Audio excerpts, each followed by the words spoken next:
Photographers and videographers like to talk about the golden hour and the beautiful glowing light they find right before sunset or after sunrise. Golden hour is amazing, but for my money, you can't beat blue hour for shooting for some peaceful, serene images or scenes. Don't be so hasty packing up your gear after the sun has set. Stay a little while and enjoy shooting during the blue hour. Hang on to the end of this video because I'm going to review exactly what blue hour shooting is and how you shoot it. Follow along for my beginner's guide on when, what, and how to shoot photos and videos to take advantage of this really cool period of day, which will include 11 ideas on how to prepare for and shoot at that time of day. Hi, I'm Jim Costa.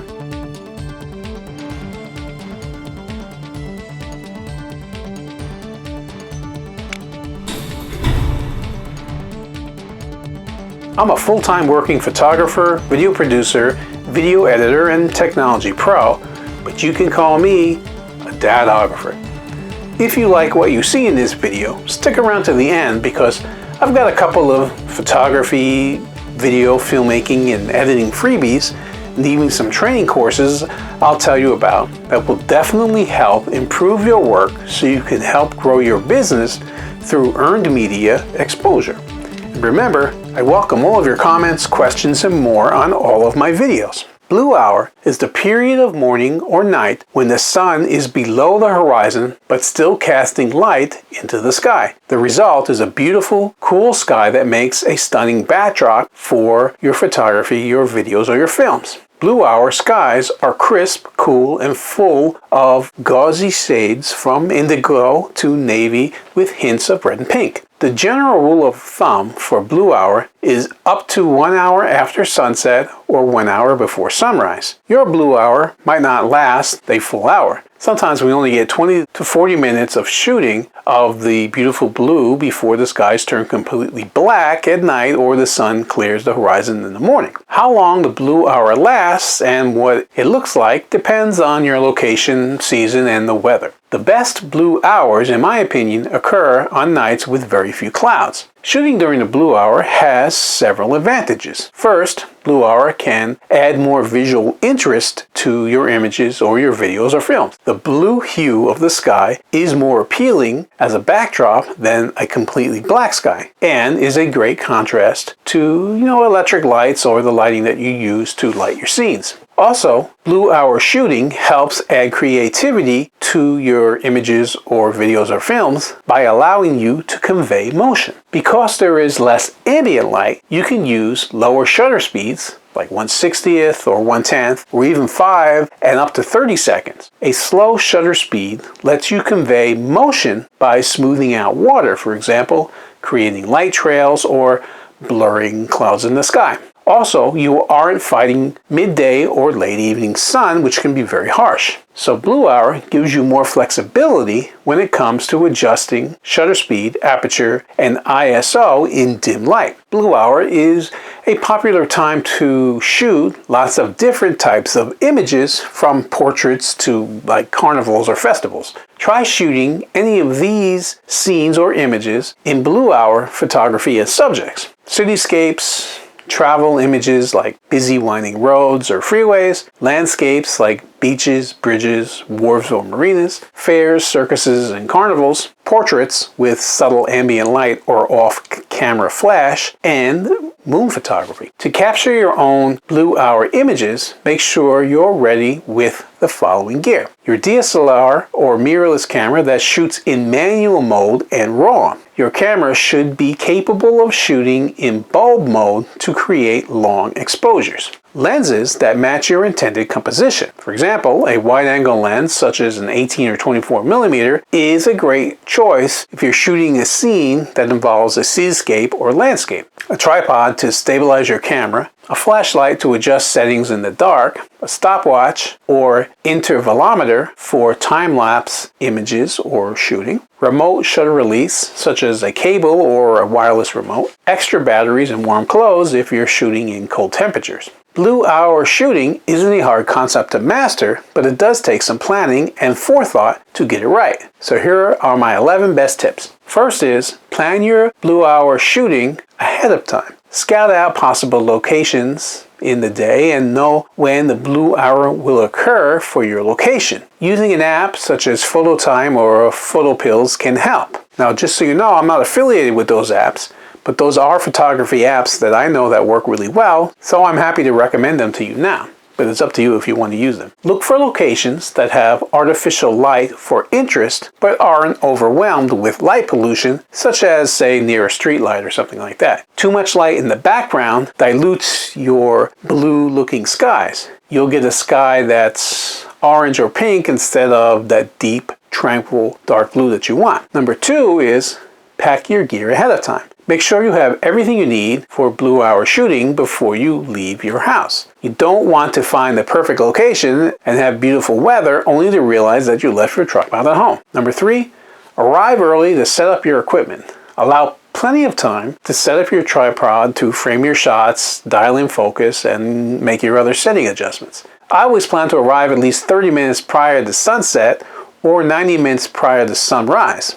The best blue hues can fade quickly, so you want to be ready to make the most of your opportunity when it presents itself. Number 4, choose your settings based on your goals for the photos or the scene that you want to shoot. Slower shutter speeds help create light trails or smooth out water and clouds in images, for example. Wider apertures, such as f2.8 or f1.8, can create beautiful bokeh orbs in your images. Narrower apertures turn points of light into sunstars. Prioritize your settings based on what's important in the image you shoot. Number 5, be patient. Don't get in a hurry to start snapping pictures too early. You want to wait for the moment when the sun has sunk below the horizon at night. For morning blue hour, you'll want to wait for the moment when the light turns from black to dark blue. Number 6, if light trails or buttery water clouds are your goals in your images, shoot in shutter priority mode. That way, the camera will choose the ISO and aperture for you, allowing you to focus solely on shutter speed, composition, and timing. Number 7, turn off auto white balance.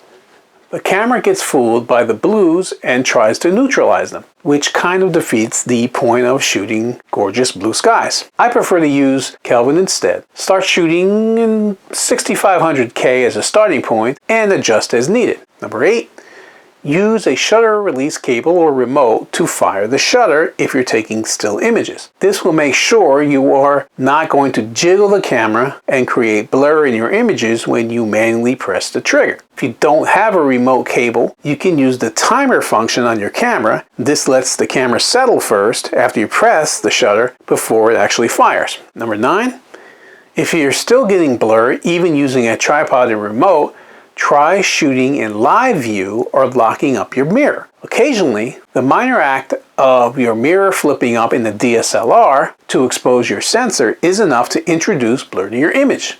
But if you shoot in live view or adjust your setting to lock the mirror in the up position, the mirror stays in place and helps to eliminate shake in images but also in videos as well. Number 10, remember your other composition rules. Use the rule of thirds where appropriate. Look for leading lines to accentuate your subject. Shoot from different angles and perspectives and so forth. Finally, number 11, don't be afraid to experiment.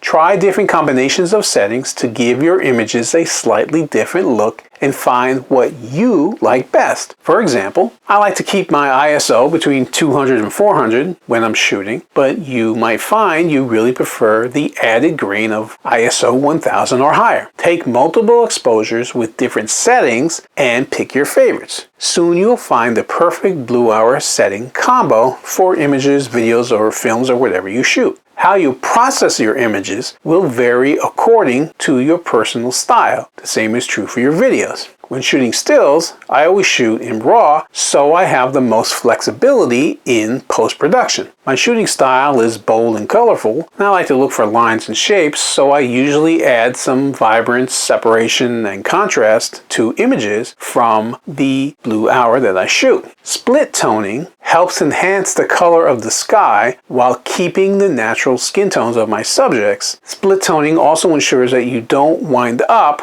with all blue images is, throughout the whole scene. Remember, it's the contrast between blue and the other colors in the scene that add visual interest. Finally, adjusting the luminosity may give your still images the pop that they need. Try editing in your typical style first, then tweaking your blue hour images to find the style you like best. And for video and films, when you're editing, you're going to have to probably do some color correcting to match skin tones to the blue background. So just plan on that, because you can end up with either no blue in the background or a whole image blue if you're not careful. You might consider drawing a mask around the person in your subject, let's say, and doing color correction on the background, but not on the subject themselves, to get the color right between the two. Don't be such a slave to the golden hour that you miss photographing in the blue hour. It really can be every bit as magical as golden hour shooting, and lends a certain tranquil and calm spirit to your images or the scenes that you shoot. You'll love the tones and ethereal quality for landscapes, cityscapes, and more. Now, if this is making sense to you, but I've got it in the comments section below. My question of the day is, what is your favorite time of day to shoot? Leave a comment below and let us know. If you found the information in this video useful, I'd love to hear about it from you. If you liked it and want to see more videos like this, then follow my YouTube channel, Jim Costa Films, for more. If you think what you saw was great, please do like it. If you have an opinion, then feel free to comment below. If you know someone who could benefit from the info that I provided, please share the video. You can connect with me and my company, Jim Costa Films, on social media and online, on Facebook, Instagram, Twitter, YouTube, LinkedIn, and the web by searching for Jim Costa Films. In fact, I currently have over 4,400 videos on my YouTube channel, Jim Costa Films, so feel free to check out many of my other videos for great tips and suggestions. Thank you for sticking around this far. I mentioned at the beginning about some freebies and training. As a professional video producer and photographer, I've created an absolutely free cheat sheet for you on all the best camera settings to shoot video with your DSLR, mirrorless, or video camera that will show you the settings that will allow your photos, and particularly your videos, to shine and stand out from the competition. The link to get that cheat sheet is just below in the video description. Best of all, my cheat sheet specializes in shooting video with any type of camera. In it, you'll find all the info you need on important video techniques such as white balance, color temperature, frame rates, and more. I've also created an editing training for Adobe Premiere Pro. My Quick Start video training is designed to get you up and editing video in under 2 hours, and includes more than 100 tips, tricks, and keyboard shortcuts. I also include in that a freebie, a PDF file, with more than 100 video shortcuts for Adobe Premiere Pro that work on either a Mac or a PC. So no matter what you edit with, you'll have these keyboard shortcuts and you'll be able to make your workflow go much faster. And now, I'm also affiliated with Christina Nicholson, a fellow media veteran like myself who helps businesses and entrepreneurs reach tons of their ideal customers or clients through the power of media without spending big bucks on advertising. I've worked with Christina and used her advice and training successfully, so I know from first-hand experience that it works great. The program Christina and I are now offering is called the Media Mentoring Program, and it will help you take advantage of mainstream media. You can stand out from the competition because it's not something everyone has access to. Best of all, unlike paid ads and sponsorships, you can gain lots of exposure and credibility to become the go-to brand everyone talks about and wants to do business with without spending a fortune on advertising. I'll link to those cheat sheets and training courses in the description below as well. There's videos there on both courses that will give you an overview of how they can help you, and links to online resources to give you more information on both. Finally, if you follow me for a while now, you may know that I have a private community of photographers, videographers, and filmmakers, just like you, on Facebook, where I share other pro tips and tricks. It's called Video Producers and Content Creators, and it's a separate private Facebook group. Unlike my business one that has my name, Jim Costa Films. This one is only for people in the industry, and it's a closed group. I love new members who want to share their work, learn from others, and also help others. You'll find a link to that group in the description below as well, so feel free to join it where you can learn even more.